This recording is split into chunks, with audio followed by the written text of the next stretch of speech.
প্রধান উপদেষ্টা ডক্টর মোহাম্মদ ইউনূসের পদত্যাগের আলোচনা দেশজুড়ে শঙ্কা তৈরি করেছে। বিশ্লেষকরা বারবার সতর্ক করে দিচ্ছেন, তার এই সিদ্ধান্ত বাংলাদেশকে রাজনৈতিক ও অর্থনৈতিক অস্থিতিশীলতার দিকে ঠেলে দিতে পারে। ডক্টর ইউনূসের পদত্যাগ অন্তর্বর্তী সরকারের নেতৃত্বে শূন্যতা তৈরি করবে, যা রাজনৈতিক অনিশ্চয়তা বাড়াবে। জুলাই গণঅভ্যুত্থানের পর গঠিত এই সরকারের প্রতি বিএনপি, ছাত্র সংগঠন ও অন্যান্য দলের সমর্থন ছিল। তবে ইতিমধ্যেই সরকারের কার্যক্রম নিয়ে সমালোচনা শুরু হয়েছে। উপদেষ্টাদের পক্ষপাতিত্বের অভিযোগ ও রাজনৈতিক দলগুলোর সঙ্গে দূরত্ব বাড়ছে।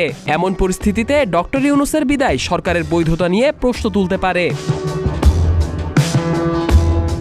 ডক্টর ইউনূস আন্তর্জাতিকভাবে স্বীকৃত অর্থনীতিবিদ। তার পদত্যাগে বিদেশি বিনিয়োগকারী ও দাতা সংস্থাগুলোর আস্থা কমতে পারে, যা টাকার মান ও রিজার্ভে চাপ সৃষ্টি করবে। ইতিমধ্যেই চট্টগ্রাম বন্দর ও অর্থনৈতিক করিডোর নিয়ে বিতর্ক চলছে। তার অনুপস্থিতিতে এসব প্রকল্প বাস্তবায়ন জটিল হয়ে পড়তে পারে।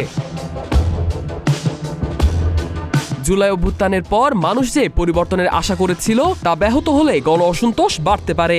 বিশ্লেষকরা আশঙ্কা করেছেন, নতুন করে আন্দোলন বা সহিংসতা দেখা দিতে পারে। এখন এই সংকট এড়াতে সরকারের উচিত রাজনৈতিক দলগুলোর সঙ্গে জরুরি সংলাপ করা এবং স্বচ্ছতা নিশ্চিত করা, নতুবা দেশের অস্থিতিশীলতার দিকে যেতে পারে।